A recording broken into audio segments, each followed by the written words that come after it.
The Minister of Higher Education, Science and Innovation, Dr. Nzimande, is hosting the 2019 South African Women in Science Awards, that's SAWiSA, in Port Elizabeth. The awards aim to recognize the participation of women in research and the field of science. We cross now live to our reporter Iviwe Poti, who is joined by the Minister. Iviwe, Molo, Sana, what a way to celebrate women on Women's Day, really. These are women who participated in a male-dominated field for quite some time now.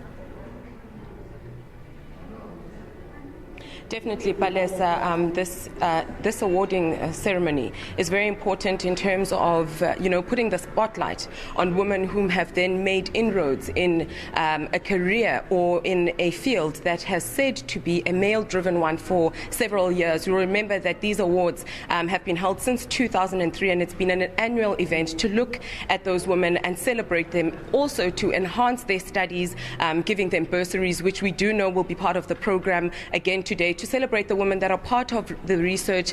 This year's theme, if I may also say, is making the fourth industrial revolution work for women.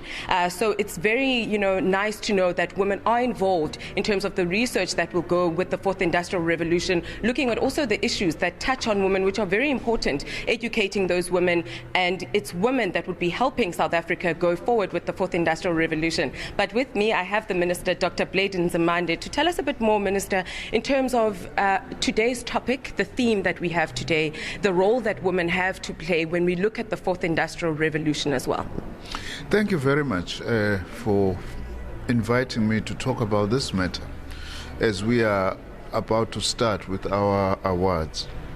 I think that if you ask me as a minister to go deeper into what this theme means, is the fourth industrial revolution for women, but also women for the fourth industrial revolution. The reason why I'm saying that is because we want women not just to be passive recipients of the fourth industrial revolution, but we want them also to be drivers and innovators for the fourth industrial revolution. Now, we think that's possible for two reasons. Firstly, it's that it's not technology that has made us as human beings. It's human beings who have made technology. Secondly, as South Africa, we really have a lot of potential. And this project of focusing on women scientists has also helped us a lot in terms of giving women confidence that they can indeed be scientists in a male-dominated sphere, and that is significantly beginning to change. For example, 20 years ago, our research output as a country, was like 0.44%.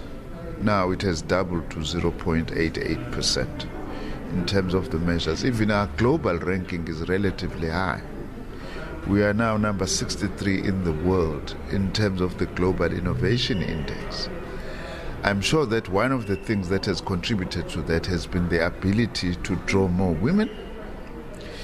I'm not saying it's only them who have made this contribution, but that in itself has expanded our research base through the recognition of scientists. So as a department and as government, we are really very pleased that we have made a lot of headway since we started with these awards, and we have actually unearthed a lot of talent. And what we are committed to do is actually to continue to increase and expand that. And to end maybe where I started, is that there is so much potential in our country for innovation.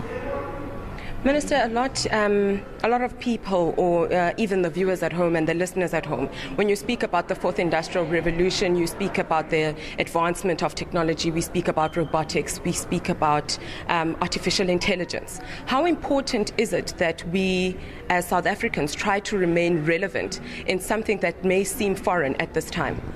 Yes, we are. First of all, we are fortunate that President Ramaphosa has actually been leading from the front on this. He has already established a presidential commission on the fourth industrial revolution, drawing in experts from universities, from the private sector, from science institutions, as well as involving ministers in that. I'm one of the ministers, for instance, who is working very closely in this sphere. So that is very important. Secondly, we must also applaud other initiatives on the Fourth Industrial Revolution by some of our universities and some of our companies. For instance, Vodacom, Telkom, Wits University, University of Fort Hare are amongst the trailblazers at the moment in terms of collaborating and make their own contribution in terms of driving the Fourth Industrial Revolution. So putting those things in place have actually helped us. On the side of the Department of Higher Education and Training, which is now part of my responsibility together with Science and Innovation, we've also, Minister Pandor, just before the elections, established a task team on the Fourth Industrial Revolution, which is seeking to answer a very important question. What are the implications of this revolution for what we teach in our TVET colleges and for what we teach in our universities? Because if we don't answer that question, you may find that we are continuing to actually produce graduates, whether they are TVET college graduates or from other colleges or from the universities, who are unable to play a role meaningfully in the Fourth Industrial Revolution. But my own orientation actually is that we should be bold as a country, and say we are the innovators. We have been the innovators, and we can be the innovators. I want to relate this to another important question, by the way, that when it comes to women, we cannot be able to ensure that women effectively participate. And unless also we accompany these awards and this support into science with intensifying the struggle against gender-based violence and abuse of women. You cannot have battered women as scientists.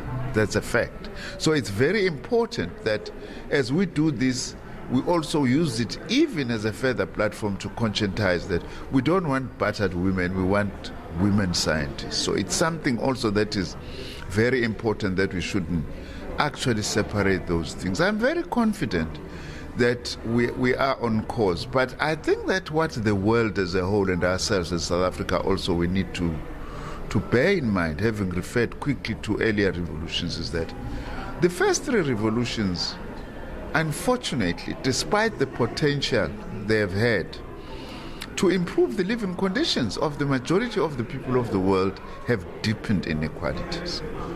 Now, which means the biggest challenge is that one of the things we've got to do, the Fourth Industrial Revolution, we cannot allow it to actually even deepen further the global inequalities that we are actually seeing. So it's therefore very important that we are able to mobilize people. As we mobilize scientists, we also mobilize that technology must actually serve the interests of humanity rather than technology serving the interests of only a few. Thank you so much, Minister, for your time. Thank you. Well, there we have it. The Minister saying that apart from these awards only being there to celebrate women, these awards also seek to push South Africa forward. They seek to develop and empower women whom will then make a change and ensure that they have a slice of the cake. We do know that the awards also look to create mentors and mentees that would then push the science movement further, not only looking at the Fourth Industrial Revolution. Later we'll be speaking to Dr. Tshasano, who's part of the commission that the Minister had mentioned earlier that the President has set up in terms of looking at the Fourth Industrial Revolution and how it will impact South Africa and how we're actually going to use it to take the country further. But Balesa, for now, it's back to you in studio.